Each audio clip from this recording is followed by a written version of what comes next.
Vamos lá, quero ler com vocês hoje, o texto de Tito, capítulo 2, do verso 11 ao 14.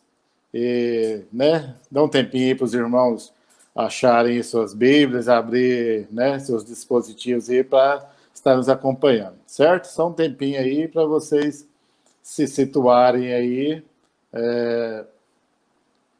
do texto que a gente vamos ler aqui no livro, a carta de Paulo a Tito, o discípulo de Paulo, Tito, capítulo 2, verso 11 a 14. E diz o seguinte, estou virando para o lado aqui porque eu vou ler aqui no meu iPad, que fica melhor de ler, mas o Fábio está disponibilizando aí, fica mais fácil para os irmãos.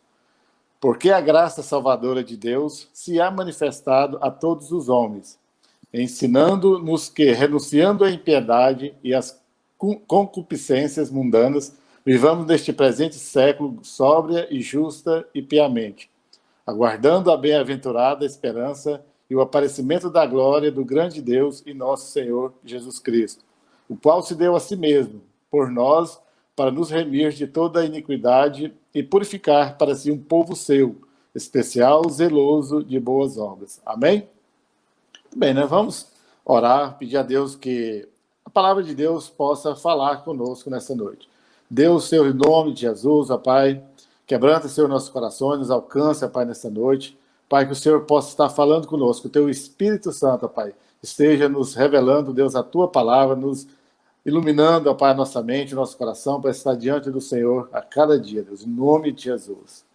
Muito bem, Então, falar dessa texto aí de Paulo, escreve a Tito, e Tito nos revela algumas coisas interessantes, que eu lendo um livro recentemente, pude descobrir algumas coisas, um pouco eu já até sabia, mas na verdade Deus o Espírito Santo vai nos moldando a cada dia, Então, se a gente olhar o texto de Tito, do verso 1 até o 10, ele vai nos mostrar aí o capítulo 2, do verso 1 ao 10, Paulo está fazendo algumas exortações, algum chamado à razão, à boa conduta, mas nós temos que ter um pouco de cuidado de não ficar, levar ele muito para o lado, digamos assim, muito legalista, porque tem uma tendência, às vezes, a gente está cobrando, é lógico, nós devemos estar cobrando, exortando, chamando a razão, mas não naquela coisa assim, exerça autocontrole, sim, só no sentido literal de estar no controle, não deixar nem o Espírito Santo comandar. É diferente. Você tem um autocontrole de como servo de Deus, como alguém que quer servir a Deus, ou estar no autocontrole de tudo, de tomar conta da sua vida, ou ser aquele pessimista, não entra por esse caminho, você não consegue, ou até aquele coisa, se esforce mais sem dar uma palavra, porque senão acaba não sendo as boas novas, o Evangelho de Jesus Cristo. Nós precisamos, é lógico, chamar a razão, mas não nesse sentido muito legalista, porque senão se torna condenação, e Romanos 8:1 diz que não há condenação para todos aqueles que estão em Cristo Jesus. Então, nosso texto mesmo que eu li, aí Tito 2, do verso 11 a 14, Paulo vai afirmar que nós estamos vivendo, neste presente momento, entre duas manifestações, as manifestações do próprio Jesus Cristo. E quais são essas duas manifestações? As duas vindas de Jesus Cristo. A primeira, que ele já veio, é a sua graça, ele revelou a sua graça, a segunda vinda de Jesus Cristo, que será a sua segunda manifestação na pessoa de Jesus Cristo, um dos membros, uma das pessoas da Trindade, que é a sua glória, a sua manifestação, que ainda está por vir, Então, sobre essas duas coisas, sobre as duas manifestações de Jesus Cristo, que eu quero falar com os irmãos hoje. Vamos começar aqui no verso 11, Voltamos lá no verso 11. O que diz o verso 11? Porque a graça salvadora de Deus se há manifestado a todos os homens. Então, a graça se manifestou, sai no verso 11. Manifestou a todos os homens. Quer dizer que todos os homens, a graça salvadora, serão salvos? Não. Infelizmente, não. A graça salvadora se manifestou porque Jesus Cristo conhecido, visível e disponibilizado, entre aspas, assim, por assim dizer, a todos os homens, né? Todos aqueles que já ouviram de alguma forma de Jesus Cristo. Mas, né, Jesus Cristo veio realmente como a graça salvadora a todos aqueles que ele escolheu, que ele os redimiu e pagou. Mas de que forma, digamos assim, mais visível, de que forma até física, que Jesus Cristo, essa graça manifestou. A primeira delas, é lógico, né, a encarnação.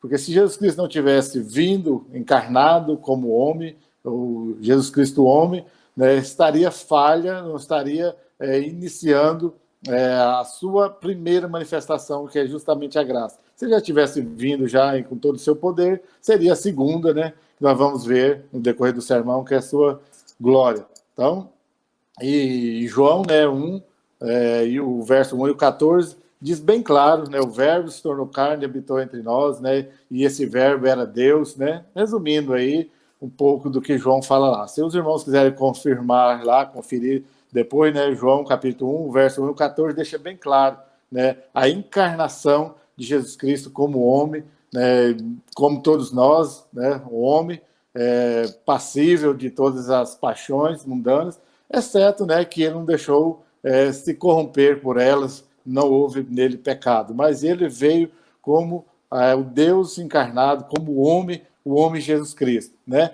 Foi a primeira, digamos, a primeira manifestação como a graça se manifestou, né? A morte e a ressurreição de Jesus são manifestações da graça, né? Na morte, ele na cruz, a manifestação do seu eterno amor, a expressão maior de amor do Pai, dando seu Filho Jesus para morrer na cruz em nosso lugar. Então, quer uma manifestação maior do que essa, da graça de Deus, onde ele se mostrou verdadeiramente como uma graça salvadora, ali na cruz do Calvário, né? A ressurreição foi, digamos assim, o povo gosta de usar a expressão, a cereja do bolo da manifestação da graça de Jesus Cristo, porque foi ali que ele venceu o último dos inimigos, que é a morte. Se ele tivesse morrido, só morrido não teria sentido. Se ele tivesse vindo só encarnado, não tivesse se entregado na cruz do Calvário, né, estava incompleto, tivesse só morrido, estava incompleto.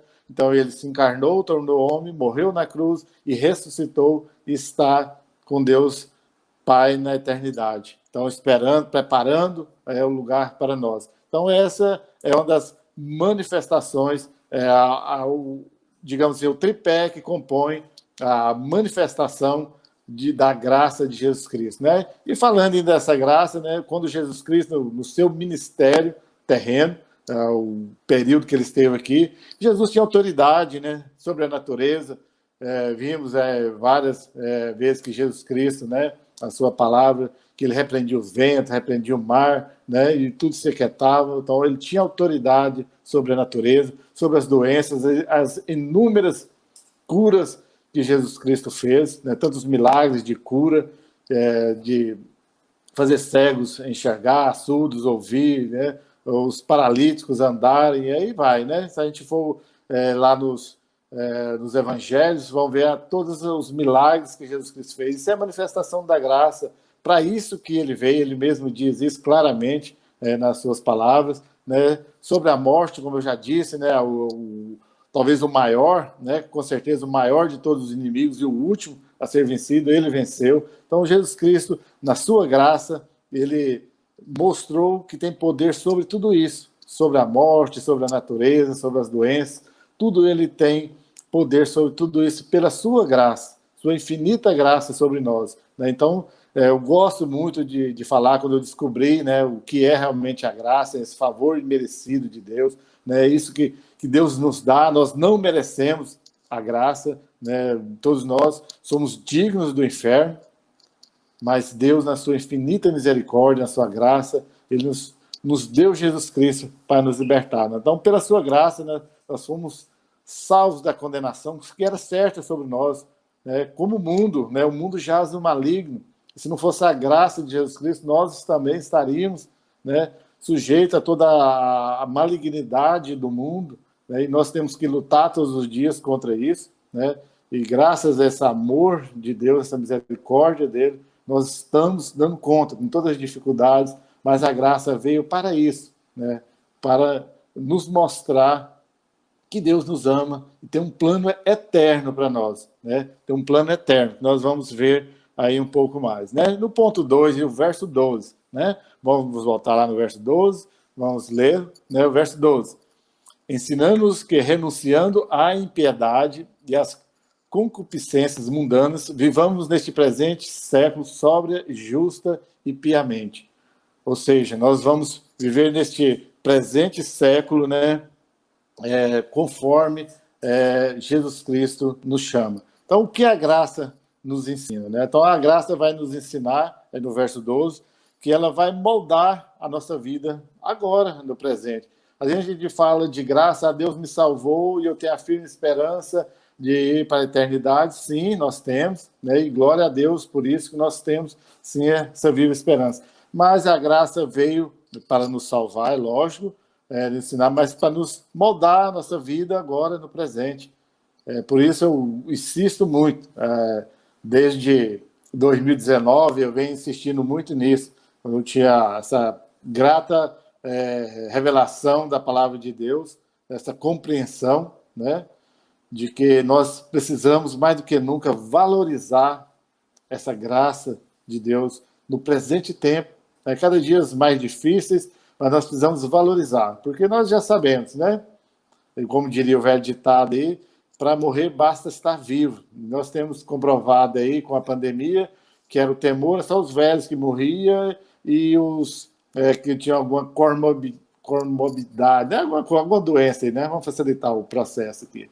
Mas agora nós estamos vendo que tem muitos jovens saudáveis que estão morrendo, então, né? Nós precisamos valorizar, porque essa vida aqui é muito passageira e não vale a pena nós ficarmos apegados somente a ela, né? Temos que pensar na eternidade, né? Onde nós estaremos na eternidade? Sabemos que nós não temos o domínio, o poder, a condição de escolher, né?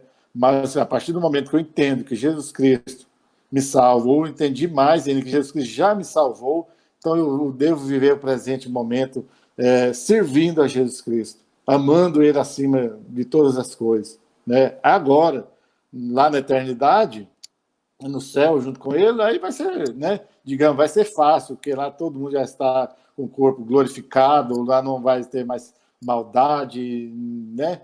Vai ser mais fácil. Agora, aqui neste tempo, né, é hora e lugar de nós demonstrarmos que a graça nos alcançou. Né? Se a graça, e aí você vai ter que ser sincero, né, com você mesmo e responder para você e para Jesus Cristo. A graça já te alcançou? Então viva no presente momento, segundo a graça já tem te alcançado. Então, o reino, né, veio como uma dádiva de salvação. Aliás, né, os judeus já esperavam isso, né, o Messias prometido, né, como a salvação, né, só que eles entenderam um pouco errado. Né? Lógico que tem alguns já entenderam e, né, não é esse o foco, mas vão entender, né, que é o povo escolhido de Deus. Não me pergunte como nem quando, que também não é o momento. Mas o momento para nós a dádiva é um presente, né? É um presente dado por Deus a nós, pecadores, falhos, que necessitamos dessa graça de Deus. E graças a Deus que Ele nos deu Jesus Cristo para pagar os nossos pecados, morrer no nosso lugar na cruz. Senão estaríamos todos perdidos, né? Estaríamos sim perdidos, porque nós não temos condições de salvar a nós mesmos. Às vezes até tentamos, tem muitas pessoas que ainda estão tentando, mas a salvação é um presente. E graças a Deus, que presente maravilhoso que nós temos neste tempo. Então a graça nos ensina isso. A graça nos ensina que ela veio, a graça salvadora de Jesus Cristo veio para nos salvar. Nós que estávamos perdidos nas nossas concupiscências, nossas paixões mundanas, o nosso desejo carnal de pensar só aqui, né, nosso pensamento tão limitado, tão falho, enquanto Deus quer dar-nos muito mais, né? E os judeus, né, eles esperavam, na graça, ficou claro que os judeus esperavam as duas manifestações de Jesus num tempo só, de uma vez só. Eles esperavam um rei glorioso, um rei que viesse, dominar sobre os seus inimigos, sobre todo mundo, com poder, né, com majestade, chegasse lá e levantasse a mão e caía né, um exército inteiro, né, libertasse do poder do Império Romano naquela época e de todos os inimigos à sua volta, mas a graça nos ensina que não, né? Que a primeira vinda de Jesus Cristo não era com poder e glória, não que ele não tivesse, mas que ele veio para mostrar que agora, neste tempo, ele quer e ele nos salva. Ele não veio para demonstrar todo o seu poder. É lógico, nós sabemos, né? E o Espírito Santo está aí justamente para isso, para além de nos consolar, para nos mostrar que tem um futuro glorioso, aí sim, que eu vou falar daqui a pouco, na segunda volta de Jesus Cristo, que aí sim será o Jesus Cristo vindo nas nuvens, né? Cercado dos seus santos anjos, e todo olho verá, né? E ele vai se manifestar a sua glória. Né? Mas os judeus esperavam, como eu já disse, esse rei, não só que salvasse, mas que tivesse o poder para dominar sobre todas as nações neste tempo. Insisto, Jesus Cristo tem sim esse poder para dominar sobre todas as nações, mas não é o momento, não é agora, e ele mesmo disse que o reino dele não é dessa terra, o reino dele não é daqui, o reino dele é dos céus, é eterno, não é um reino passageiro. Se nós nos apegarmos, né, e ler, eu gosto de citar o Cristiano, né, porque, né, fez história, professor de história, se nós pegarmos todos os reinos, os impérios e tudo da terra, todos vão passar, como todos já passaram, uns mais fortes, outros menos fortes, né, uns durou mais tempo, todos passaram. E Jesus Cristo, que o reino dele não terá fim, será eterno. E é por isso que nós estamos, né, firmes nessa nossa esperança da eternidade. Né? Então a graça nos ensina isso, que Jesus Cristo, neste tempo, não está não se surpreenda o que eu vou dizer agora. Né? Ele não está tão interessado em mostrar toda a sua glória agora. Para nós, agora, precisamos sim entender e estar satisfeito com a graça que salva, a graça que liberta, e aí a glória, o poder, toda a majestade, nós o veremos, né, na segunda volta dele. Aí sim, nós o conheceremos na sua glória. Que é o terceiro ponto, né? A glória se manifestará. Vamos lá no verso 13, quando diz que a glória dele irá se manifestar. Verso 13, aguardando a bem-aventurada esperança e o aparecimento da glória do grande Deus e nosso Senhor Jesus Cristo. Ou seja, né, a glória então vai se manifestar quando Jesus Cristo vier, né, a glória do Pai se manifestará no fim dos tempos. E a glória do Pai é Jesus Cristo. Né? Então Jesus Cristo virá em glória e poder, aí sim, né, como os judeus queriam da outra vez, né, da primeira vinda dele. Aparecer com toda a glória, nem um joelho resistirá, né? Então, aliás, todo joelho se dobrará, toda língua confessará que Jesus Cristo é o Senhor da glória. Então, nessa segunda vinda de Jesus Cristo, aí sim, ele irá manifestar a sua glória, seu poder, toda a sua majestade. Irá levar, né, para habitar, morar eternamente junto com ele, todos aqueles que foram alcançados pela sua graça salvadora. Veja bem, né? Então a graça veio já, graça salvadora, e já salvou, está salvando muitas pessoas para conhecer realmente a glória. Infelizmente, aqueles também que não habitarão eternamente com Jesus Cristo, experimentará e confessará toda a grandeza, toda a glória, toda a majestade de Jesus Cristo, né? Então será maravilhoso a segunda vinda de Jesus Cristo. Mas para quem será maravilhoso? Apenas para aqueles que pertencem a Cristo. Veja o que está escrito em Joel. Talvez não vai dar tempo de você ler agora, Joel, capítulo 2, verso 31. Mas anote aí, leia depois, né?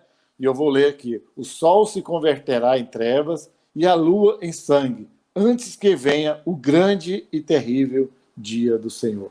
Ou seja, Jesus Cristo, no dia que ele vir, né, é descrito por Joel, olha que antes de Jesus Cristo vir a primeira vez em graça, a primeira manifestação, que é a graça de Jesus Cristo, Joel já havia profetizado que Jesus Cristo viria, né? Seria o grande e terrível dia. Grande para os salvos, terrível para aqueles que não irão morar eternamente junto com Jesus Cristo. Então é o grande para nós, os salvos, aqueles que foram alcançados pela graça salvadora de Jesus Cristo. Terrível para aqueles que receberão a condenação eterna.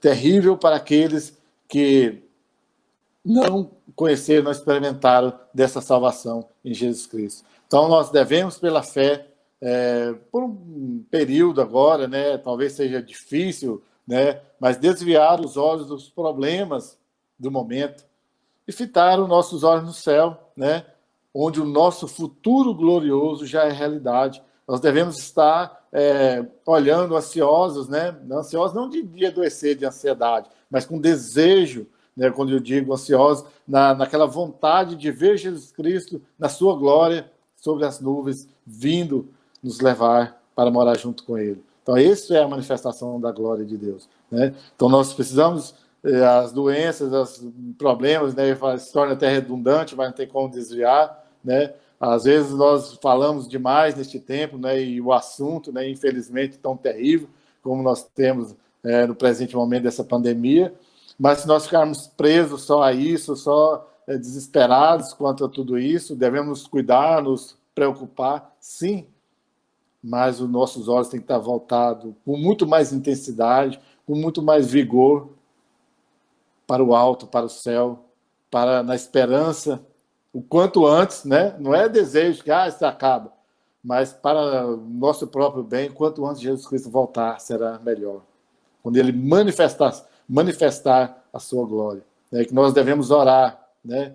Que Jesus Cristo venha na sua majestade, no seu poder, na sua glória, nos levar para morar eternamente junto com Ele. Aí sim será manifestado, né, a glória de Jesus Cristo. Todo olho verá, toda língua confessará, todo joelho se dobrará diante dele e todos irão reconhecer todo o poder, toda a glória de Jesus Cristo. Será a segunda vinda. Quero insistir mais uma vez. Né? Sabemos, né, que Ele é o dono da glória, é o Senhor da glória, né? Mas ainda, né, como a glória é, de fato e de verdade, nós ainda não a conhecemos, porque ainda não foi manifestada a nós. Ainda é só uma sombra daquilo que realmente é. Aliás, o próprio Jesus Cristo já nos disse, né, que nós o conhecemos de forma parcial, só por um pouco. Nós o conheceremos como ele realmente é na eternidade, na sua glória, quando ele manifestar, quando ele vier com todo o seu poder. No ponto 4 agora, nós vamos ver o verso 14, né, que volta a falar, né, na sequência aí, né, vai falar sobre a graça novamente, né? O verso 14, o qual se deu a si mesmo por nós, para nos remir de toda a iniquidade e purificar para si um povo seu, especial, zeloso de boas obras. Ou seja, né, como a graça, então, nos ensina neste tempo, que está no verso 14, como que a graça vai nos ensinar a viver neste tempo. Então, a graça, ela faz mais do que nos preparar para a vida futura, a eternidade. Ela já, ao nos salvar, ela já nos dá condição de viver como um povo escolhido de Deus, um povo que zeloso. O que é zeloso? É ter cuidado, né? Eu lembro muito, assim, quando criança, eu gostava, um exemplo, assim, digamos, um pouco pobre, mas todo exemplo que a gente citar para digamos, fazer uma analogia, uma comparação, uma elucidação do reino de Deus, sempre vai ser pobre, né? A minha mãe falava assim, na casa de fulano chegava aquelas vasilhas de alumínio, estavam brilhando e brilhava e areava essa com areia lá no córrego, né? A mãe fulana lá é zelosa, a casa tá perfeita, né? Pode as panelas servir como um espelho. É uma pessoa zelosa, cuidar da sua casa. Então, nós, como povo zeloso, as pessoas que vão cuidar da palavra de Deus, vão viver de forma com muito esmero para agradar a Jesus Cristo, para viver conforme a vontade de Jesus Cristo. É isso que Ele quer. Então, essa graça de Jesus Cristo já nos dá condição. Né? Sei que é extremamente difícil, né? Não é fácil. Servir a Jesus Cristo, né? Nunca foi e nunca será fácil. Até porque, né, a palavra dura de Jesus Cristo, mas que se torna realidade nesse tempo, Quem quiser segui-lo terá que tomar a sua cruz, né? Negar a si mesmo e seguir Jesus Cristo. Então, esse sim é a pessoa zelosa, aquele que vai deixar de lado suas próprias vontades e viver segundo a vontade de Jesus Cristo, né? Então, o Evangelho, né? Aquilo que Jesus Cristo veio, né? A palavra viva, né? É a boa notícia para o último dia, né? Tudo isso é preparação para o último dia, né? Onde nós iremos para a glória de Deus, conhecer a glória de Deus que tem preparado um lugar para nós, né? Mas o Evangelho também é para hoje e para amanhã, né? Como eu disse, né? Nós devemos orar, ansiar pela volta de Jesus Cristo, mas nós não sabemos o dia nem a hora. Aliás, Jesus Cristo, né, diz que só o Pai, né? Só Deus sabe o dia e a hora, né, que irá acontecer a consumação de todos os tempos, quando Jesus Cristo virá. Mas nós devemos viver esse evangelho, essa boa nova, essa alegria, a firme esperança da vida eterna hoje, amanhã, depois de amanhã, né, até, né, nós encontrarmos com Deus. Quer seja nós morrendo, né? Todo mundo, se Jesus não voltar logo, vai morrer, ou então Jesus Cristo voltar. Mas nós devemos viver essa graça, né? Essa alegria da salvação de Jesus Cristo todos os dias da nossa vida.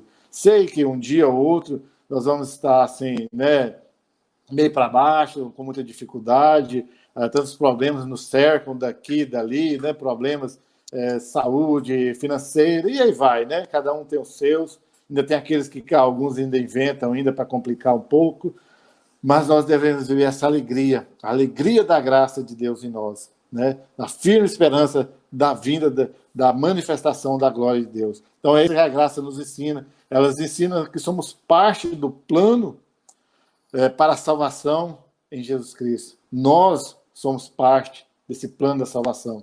Né? Outro exemplo bem barato aí, para quem brincou, né, nos meninos de hoje em dia gostam de brincar só de videogame, celular, né? As meninas não sei nem de que brincam, né? Mas no nosso tempo nós brincava sempre de brincadeira de correr, de jogar, ou de pique de alguma coisa, e geralmente fazia 2 times, né? Aí você escolher, selecionar fulano, né? O último, ou ficar de próximo era terrível, né? Ainda quando era escolhido na última hora, ainda era bom.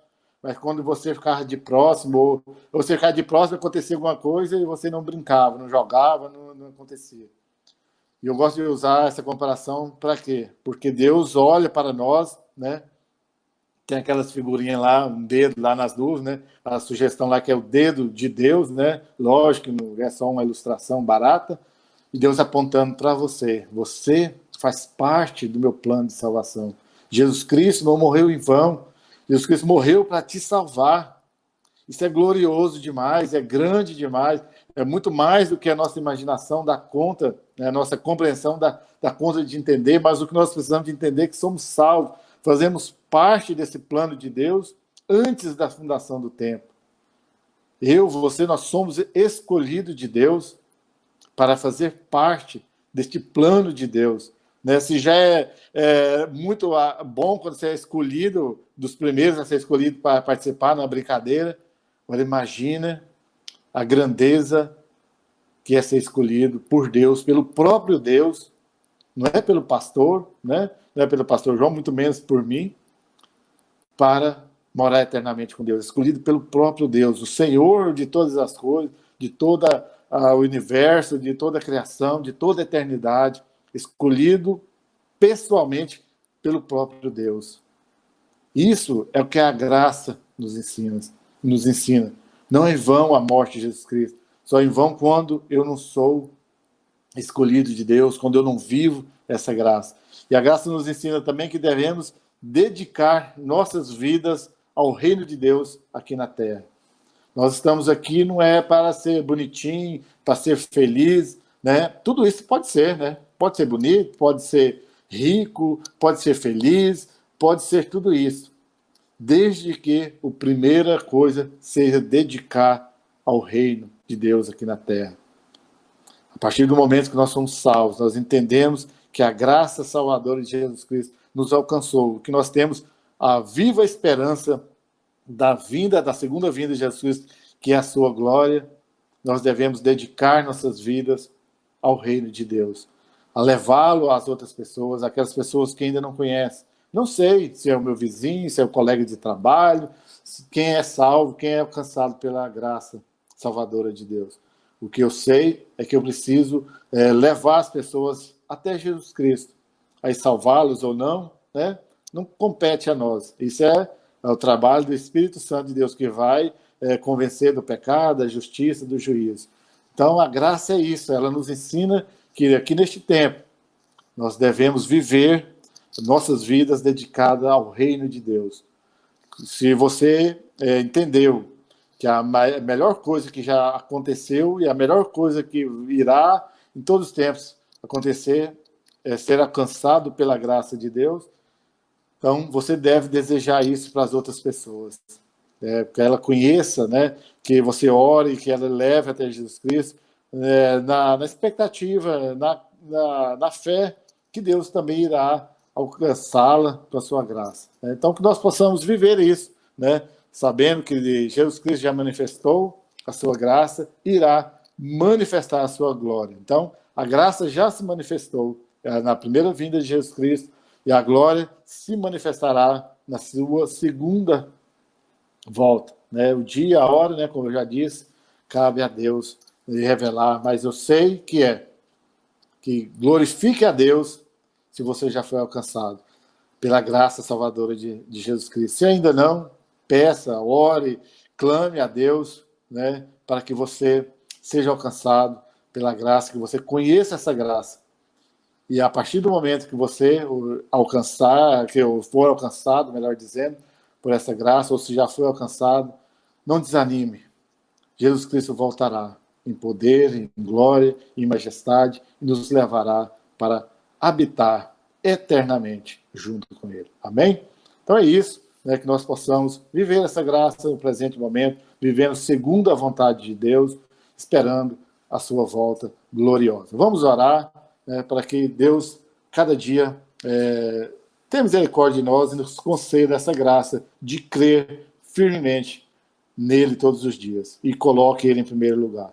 Deus, Pai, Senhor, em nome de Jesus, ó Pai, Tu és santo, Pai, Tu és poderoso. Obrigado, Senhor, porque nos deste Jesus Cristo, ó Pai, na sua primeira vinda, encarnado, crucificado ali, entregando a cruz do Calvário, mas que venceu a morte, ressuscitou e que voltará, Pai, voltará para nos buscar na sua gloriosa volta, Pai. Deus, em nome de Jesus, ó Pai, alcance, ó Pai, cada um daqueles, ó Pai, que o Senhor tem chamado, que o Senhor tem escolhido, Deus, em nome de